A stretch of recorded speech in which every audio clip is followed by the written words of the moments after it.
And hello again from WJ Live, powered by the Western Journal. I'm Josh Manning, Deputy Managing Editor for the Western Journal. Joining me today, two assignment editors directly on my team at the Western Journal, Joey Chester and Caleb Gina.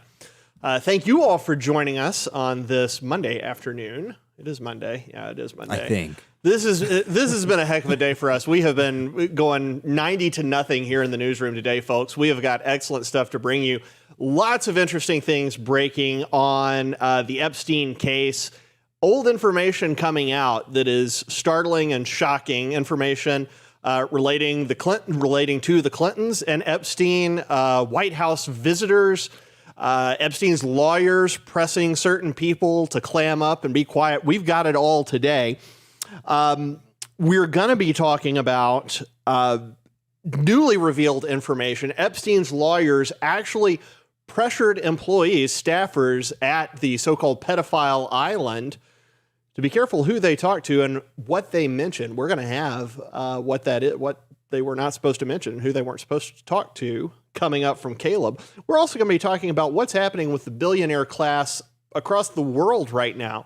While so many of us have suffered during COVID, the billionaire class has, well, they've made bank. We're going to talk a little bit about that and what's a conservative take on that? How should conservatives handle it? And we're going to tease that out. But first up, Joey has got breaking information on Epstein and visits to the Clinton White House, people who were involved. We have names, and you can take it away, Joey.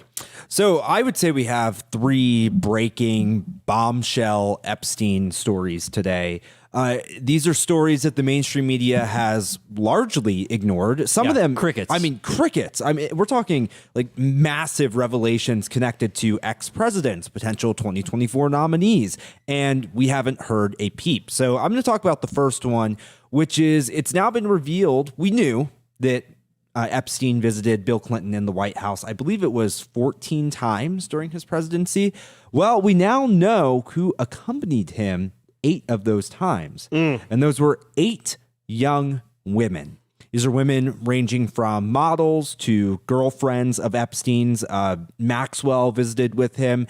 And not only that, but back in his Palm Beach mansion, Epstein had pictures on the walls of him visiting the White House, Bill Clinton's White House, with these young women. So, we always wondered how close Epstein and Clinton were. Clinton appears on Epstein's flight records, but it seems pretty alarming to me that we now know that young women were visiting the White House with Epstein.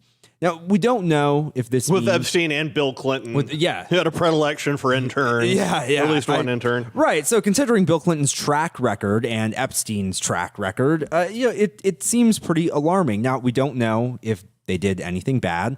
I'm not sure why Epstein would have reason to visit the White House. It doesn't really seem like the type of character that should be, running around the White House with I'm women. not sure those ladies are foreign policy experts. I'm not sure. Share the latest on the Middle East. Any high-level Oval Office meetings. Yeah, he was booted from Mar-a-Lago, but he was able to run around Clinton's White House. Correct, and fly on planes with Clinton. That was fine. So, what do you guys make of this? Do you think it's alarming that Epstein was visiting the White House with women? Do you think it means anything, or is it just noise? It's interesting to me that this would happen 8 times, and nobody said after maybe the 4th or 5th time, what's going on here? Right. If it would have been like 1 or 2 visits, maybe he just wants to show off the Oval Office and kind of flex for these ladies. Coming by 8 times, bringing with different women, bringing somebody different each time. That's fishy. It just is. And even if there's like 100% zero bad stuff going on, what's the perception that puts out where the president is having these models? I remember you mentioned in the office earlier, the Jerusalem Post has reported that one of them wasn't indeed a model. Yes. How does that look for like a New York socialite to be trotting in models into the Oval Office as the president's embroiled in, like a scandal about his sexual misdeeds? At the very least, what it suggests is just absolutely terrible. And what's crazy to me is these guys were protected. This wasn't revealed until 20 some years later. Going close to 30 years later now, we finally learn of this. Like Think about that. Epstein and Clinton were protected for decades. This information we knew about Monica Lewinsky not long after it happened, but we're just finding out about 8 young women visiting the White House with a pedophile for the first time. What does that tell you, Josh? What do you make of it? Yeah, well, I think I agree with you. It's staggering that this was allowed to go on that long. And the thing I've said, we've talked about this in the newsroom, I've said it on here before, it's remarkable to me. If you rewind to, in 2005, he got in some trouble. There was suspicion that this was going on. But rewind to 2002, 2003, if you were to tell people that, guys, there's this billionaire investor who's got this island out in the ocean where they fly underage girls. He takes them from their parents. Their parents basically sell them to him. He gives the parents money. If I recall correctly, that was happening at least in France. He flies them to the island. He flies his powerful friends in there. They get to hang with the girls. They end up, best we can tell, the allegations are that they've raped the girls and that the girls are underage. So this is actually pedophilia. And nobody's doing it. Everybody knows this guy's out there. Nobody's doing anything about it. We would have all said, oh my gosh, this is the biggest conspiracy theory out there. You're a nut for claiming that. Turns out, looks like it's true. And so when I think of that, I have to ask myself, all right, how many other things out there have been dismissed as conspiracy theories that actually 30 years from now will turn out to have been true? And I don't know, maybe none. But you have to think the odds are decent that there are 1 or 2 out there that the media hates talking about, never wants to cover, that Facebook fact checks, that Twitter suppresses, and it's going to turn out before all said and done that the skeptics, conservatives, people who essentially swam against the current here were right. I think we're going to see that. Well, it's similar to, conservatives had a lot of questions about Hunter Biden's business dealings and some of the things he was up to. Comparison. And then Hunter Biden's laptop came out from the New York Post in October before the 2020 election. And it turned out we were right. The questions we had about Hunter was true. And the media suppressed it and tried to protect the elite, just like they've tried to protect Epstein and Clinton. Another thing that's interesting, normally with White House visitor logs, there's some note of why you were visiting the White House. You were attending a meeting or a dinner. With these visits, there's no mention of reason why they're visiting the White House. There's just nothing. That's because foot rub didn't look great in the log book. So. I was going to say cuddle time. Yes. Foot rub's good. Foot rub's good. So this whole story is pretty shocking. It's alarming. The media has tried to suppress it. There's one other thing I just want to cover really quick because I think it's important. Maxwell has now ended the fight to conceal the names of the men involved in Jeffrey Epstein's secret operation. So this is pretty shocking. It's huge. It's breaking. This happened, by the way, last Wednesday. And who has heard a peep of it? I saw it today, thanks to New York Post. But mainstream media completely silent on this. We could talk about finally having names like Prince Andrew and others that could be involved in Epstein's operation that we didn't know before. But the media continues to suppress it and protect the elite in America. Caleb, you have something pretty interesting also that ties into Bill Clinton and Jeffrey Epstein. What's that? So Epstein is not directly implicated in this story. Sure. But his lackeys evidently did some pretty nefarious stuff. So the Daily Mail reported today that Epstein's attorney, a guy named Darren Indyke, sent a letter to 2 ex-staffers of Epstein. They were longtime residential managers at the Little St. James property that he had, the infamous pedo island.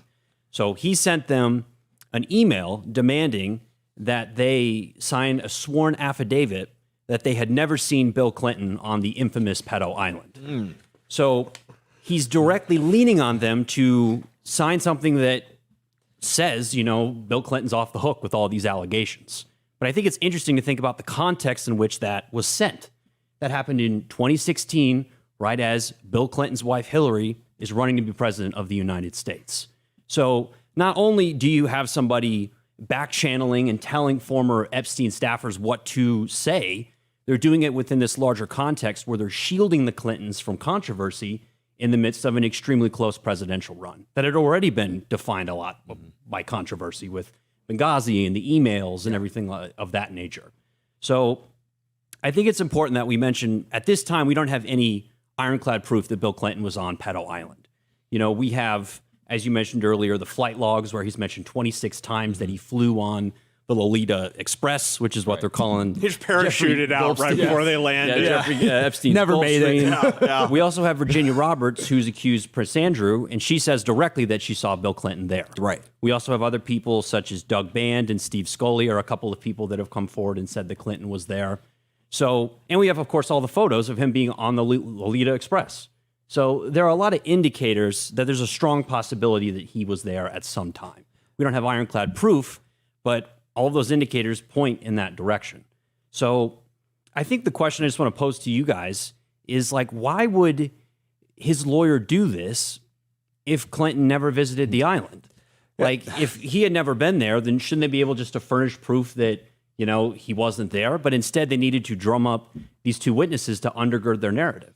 Yeah, you stole the words out of my mouth. The one question I was going to ask is, if he never visited the island, why did the lawyer need to send that email asking them to sign it? I mean, you can kind of put the pieces together from that. Now, I'm not saying I have any proof, but things don't look good for Bill Clinton. It also doesn't look good when you think about it in the context of the fact that Epstein visited Clinton in the White House with women.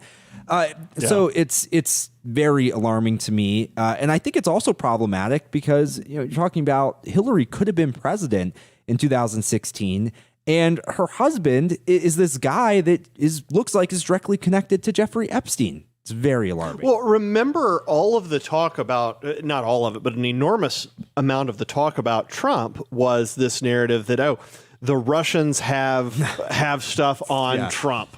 They can blackmail him. They can Steele put pressure dossier, on yes. him. The Steele dossier.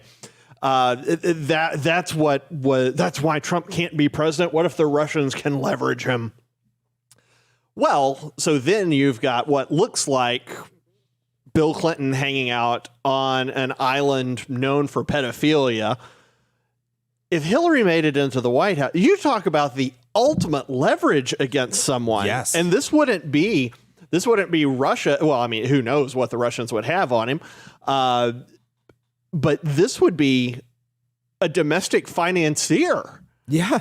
Having unbelievable leverage over the president of the United States and her family. That's a chilling thought. More than leverage, too, like an ace card. Yeah. You know, not something like, oh, well, you know, you had some campaign finance, Yeah. you know, boo-boo back in the day. Like, this would be something that would be catastrophic. Yeah. So I think the ability to really, like, press them if necessary would have been there. It's the only thing I think that could drag the Clintons down. Yeah. I mean, he survived Whitewater. He survived Vince Foster. He survived Monica. He survived all of that. And this is the only thing I think that would resonate in the public's mind. Oh my gosh, we have to draw a line here. These were underage girls. This is not acceptable. Well, I mean, think about the meltdown from the left and the media over the fact that, you know, there's been reports that Epstein was a member of Mar-a-Lago, hung out at Mar-a-Lago, but we know Trump banned him.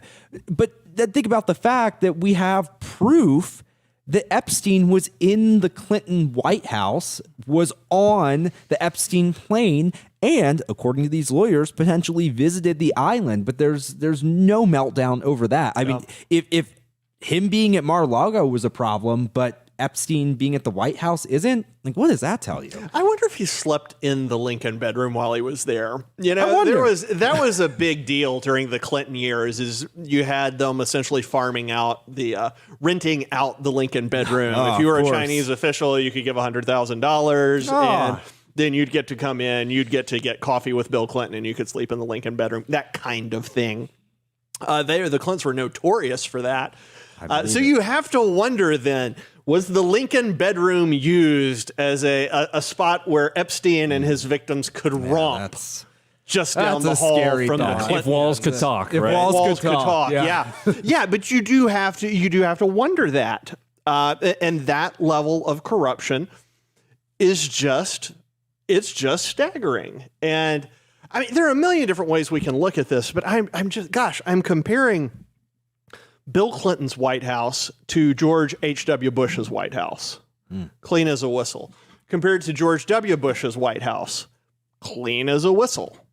Comparing it to Donald Trump's White House, clean as a whistle. Yeah. I mean, there's no allegation of every allegation against Trump is from before he came into the political public fore. He wasn't hanging out with pedophiles in the White House. Right. Yeah. Exactly. He had already banned Epstein from Mar-a-Lago. So you just think of the just the trashy nature. And then you look at what the Biden White House is known for, at least as far as the family goes. You talk about Hunter and the laptop there, all of the unbelievable, like, gross photos that we found him allegedly on the bed cavorting with a girl who actually had a stuffed animal behind her. I don't know a lot of, 30-year-old women who have stuffed animals in their bedrooms. My 15-year-old daughter, though, does. And that's a chilling thought. Yes.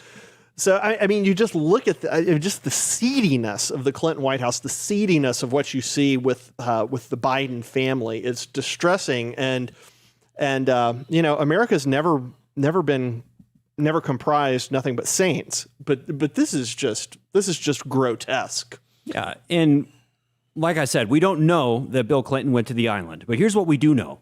We do know that their relationship between, Epstein and the Clintons was extremely cozy. Yeah. And a lot more intimate than I think that they initially let on. Yeah. We also know that Hillary Clinton is being floated out there as a 2024 presidential possibility. And yet, look at all of this stuff in her past that she's failed to mention. I would argue, is actively hidden. So I think a lot of the time where there's smoke, there's fire. And although we're not necessarily looking directly at the flames, there's a ton of smoke in the sky with this story. Yeah. And with some of the other stuff that you mentioned as well, this is stuff that is important, that should be covered, and the mainstream media and the Dems are never going to bring it up because these are narratives that are toxic to what they're selling. So, yeah, they're just going to bury it. But here at WJ, we're not going to allow them to do that. So I wonder, I'm curious what your guys' thoughts is on this. If Hillary runs in 24 and say there's a rematch between her and Trump, or maybe it's DeSantis. I mean, that would be great. I would love to see that rematch and Trump crush her by even larger margin this time. Do you think that this is something that Trump could campaign on and be effective with? Epstein? Bringing up Epstein and Epstein's ties to Clinton and the 2016 campaign thing. Is that an effective strategy? What do you guys think? So we have on record that the IRS has shown that Epstein donated to the Clintons Foundation. We know that Ghislaine Maxwell was invited to Chelsea's wedding. Yeah. Absolutely, I would use all of this stuff. Yeah. Because we have seen here in our own reporting that this is a story that people care about. Yeah. Because it's addressing something which we all know that Trump really exposed, which is that a lot of elites in this country despise you, hate what you believe, and want to tear down the institutions that made this country prosperous and free. So absolutely, this is something he should use because this is ammunition that they're voluntarily giving him with what they've done. So he should use it. That's great. We were talking probably 6 months ago. Some pictures of Hillary Clinton came out, and she was looking pretty rough. And the Hampton Beach photos. Yeah, yeah. And we were trying to figure out, okay, what do we do with these? Because you don't want to carry out just a personal attack on someone just based on the way they look. But it's like, gosh, she does look rough here. Yeah. And then we were thinking about Trump and the way he looks and everything. And I mean, gosh, you compare the two people. One of them is clearly still vital and energetic and can attack life. And the other one, she looks spent. And that's not because she's a woman. Imagine how rough she would look if she were a man. Imagine living with Bill Clinton. So, imagine living with Bill Clinton. Exactly. Of course, Bill's starting to look pretty rough too. He has aged. So, I mean, just the idea of watching the both of them up behind podiums together and watching her at some point, her legs just lock up and she just kind of tilts over to the side decrepitly. She had some health questions in 16. There were an enormous The number of person health carrying her questions. into the car? Yes. Enormous number, helping her upstairs, downstairs. We had the pictures with the ambulance and all of that, which was just disastrous. Trump seems to be still in really good health, remarkably good health for somebody as heavy as he is. So, yeah, I mean, we know Trump we all thought politics was dirty before Trump came in. Trump he street fights in a way that is unbelievable. So the idea, I mean, this is just a giant pile of mud that he can rip into and throw mud balls at her all day long. And I mean, I imagine the Clintons probably deserve it. The proverb says even a child's known by his deeds. And I mean, Bill Clinton is known as a philanderer and arguably a sexual pervert. And I mean, it's not surprising that this is coming back up, and Trump will absolutely go after it. There's been no prosecution with any of the sexual accusations against Trump. None. No prosecution. There's massive prosecution going on right now, and this guy is tied to Clinton. So that's horrible for Hillary. Josh, what do you think this says about just overall elites in America? Yeah. Right now? So that's a great question. We were talking about this earlier today when we were going over the show. And if you're a conservative, you generally believe in smaller government, and you certainly believe in property rights. You believe if a fellow earns $100, he should be able to keep $100, less some very reasonable taxes. But the question has come up, what do we do, not just with somebody who has $1 billion, but with people who have billions and billions of dollars, billions and billions and billions of dollars? Now, the Carnegies and the Rockefellers had enormous amounts of money back when they were in steel and oil. But something interesting happened during COVID. While the rest of us were busy trying to survive COVID and keep our jobs, and gosh, if you were in the restaurant business, you were in bad shape. There were all kinds of businesses that were shut down. Well, while we were losing money, something interesting happened. This is from a Reuters report from the the Thomas Reuters Foundation. Emma Bartha wrote this. I'm quoting: "The world's 10 wealthiest people more than doubled their fortunes to $1.5 trillion during the pandemic as poverty rates soared." That's according to a study released by Oxfam. The 10 richest people have boosted their fortunes by $15,000 per second, or $1.3 billion per day during the pandemic. Wow. That's unbelievable. During the pandemic, a new billionaire was created every 26 hours. And according to Oxfam, and again, it's Oxfam, take this with a grain or maybe a shaker full of salt, but inequality is contributing to the death of at least 21,000 people each day, one every 4 seconds. Again, that's according to an Oxfam report. Now, the news is not all bad. The world's actually getting way better. That's one of the things we talk about in the newsroom from time to time. Every day, about 100,000 people worldwide are lifted out of poverty. That probably stalled a little bit during COVID, but on the whole, it's been true for a number of years now. So the world is getting better, but there is this weird thing happening where you've got people at the bottom, you got people in the middle, you got people at the top, and then you got these people way up here at the pinnacle. And they've got more money than some countries have. And so as a conservative, I'm thinking through this, and I'm not positive what you do with that. We believe in private property rights. If you make money, you're supposed to be able to keep it. But it also seemed the Carnegies and the Rockefellers also knew you give an enormous amount of it away too.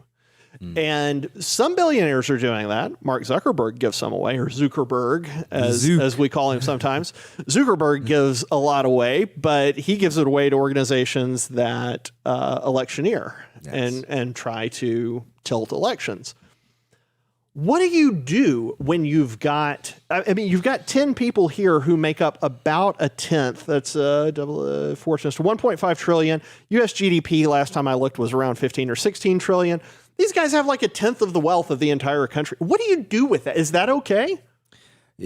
I think one of the biggest mistakes of conservatism has been just the all-out loving, unending support for capitalism is so great. It's amazing. Capitalism is good. Free enterprise is Free good. enterprise is good, but there comes a time where there's some alarming things that happen, and I think we're seeing that. A lot of people don't realize that Elon Musk, Zuckerberg, Bill Gates, all these people worth tens of billions of dollars. It's true. The left is right when they say these people don't pay taxes, because they don't. Because usually they take very small salaries from the companies they're involved in. Most of their assets are tied up in stocks or real estate that they don't pay taxes on. The only time they do is they sell some real estate, they sell some stocks. But other than that, they get to accumulate all this wealth and continue to accumulate wealth without paying any taxes, while the rest of us have to have a chunk taken out of every single paycheck. I lose tens of thousands of dollars. Yes, it's very frustrating. And when you go buy something at the grocery store and inflation is raging, that affects us the most.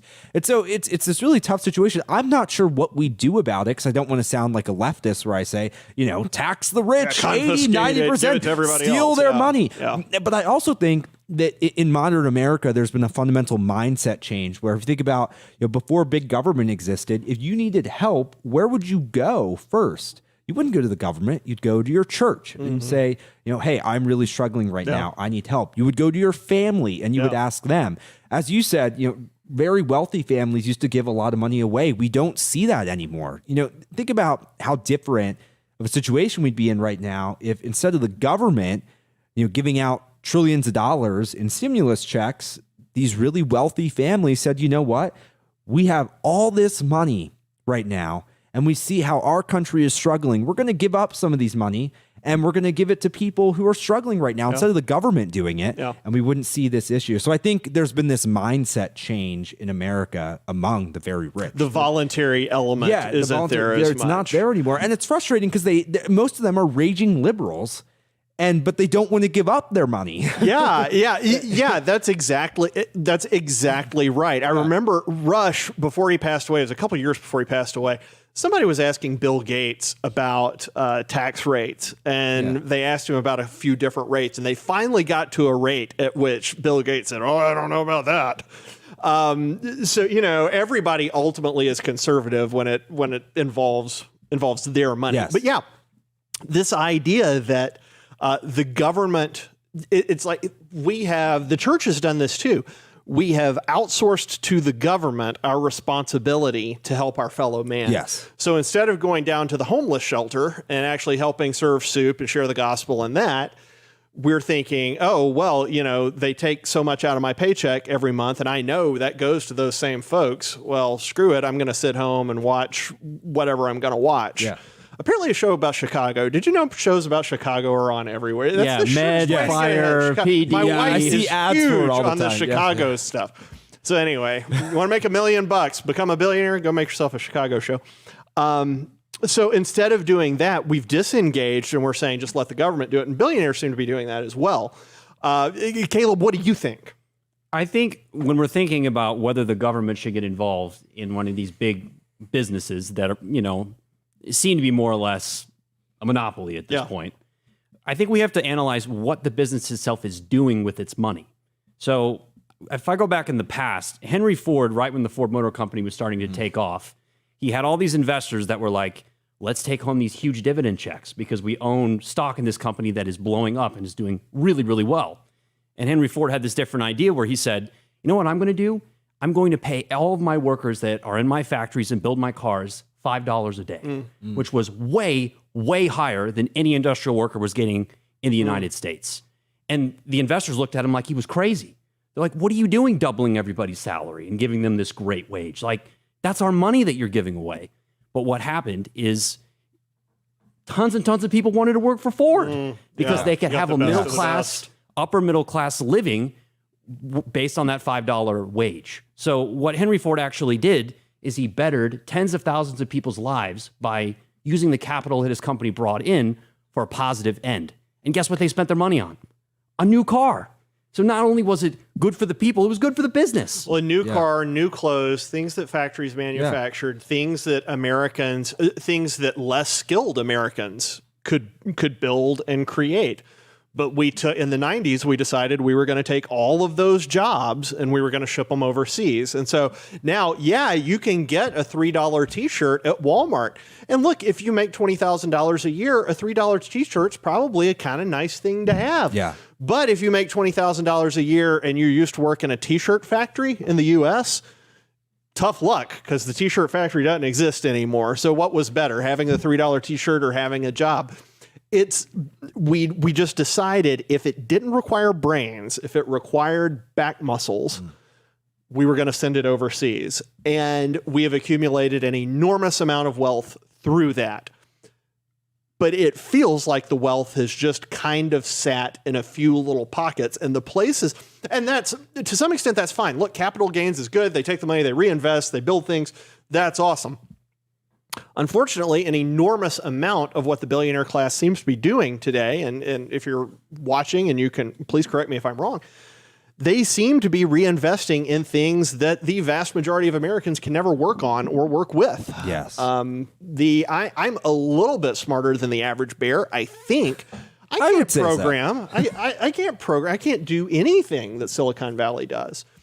And so I get maybe the last, or at least my last, that you guys can say whatever you want, but there used to be this idea called noblesse oblige, and it means the obligation of the nobility. In the past, the upper classes, the elite classes, felt like they had a responsibility to, one, set an example for the lower classes, how they should live, and two, to help the lower classes materially. It is not clear to me that either of those parts of the idea of noblesse oblige exist anymore. The upper class certainly does not show the lower classes how to live and function today. If you look at Hollywood, you look at the richest people there. If you look at the richest people in Manhattan, if you look at the richest politicians, none of those people, very few of those people, are examples for everyday Americans, middle-class Americans, certainly not lower-class Americans who are trying to figure out how to get out of the lower class. So there's no understanding of noblesse oblige as far as that goes. The second thing is, it seems that when the ultra-wealthy give money away, they are giving them to ideological groups, whether that's George Soros trying to take over DA offices, or trying to deal with the vote, to Zuckerberg doing the same thing. When was the last time you heard about a Silicon Valley billionaire giving $1 billion to the Red Cross, or to the Salvation Army, or to the Union Mission in Memphis, where I'm from? I mean, I just don't hear about that. I remember helping them fundraise just a little bit. And I mean, people were willing to give, but it was unbelievable. It's unbelievable how much wealth is out there and how people have become so greedy. There's nothing wrong with having more than everybody else, but at some point, there are only so many houses you can live in. There are only so many cars you can drive. There are only so many watches you can wear. And I love watches. Yeah, me too. But at the end of the day, and I don't have $1 billion, but if I had $1 billion, I'd be giving away. There are a lot of people who can be helped. And it is like the elite class has said, we're going to let the government do this for us. And instead of helping individuals, we're going to take our money and we're going to use it to manipulate politics and sociology and culture. That's what it looks like to me.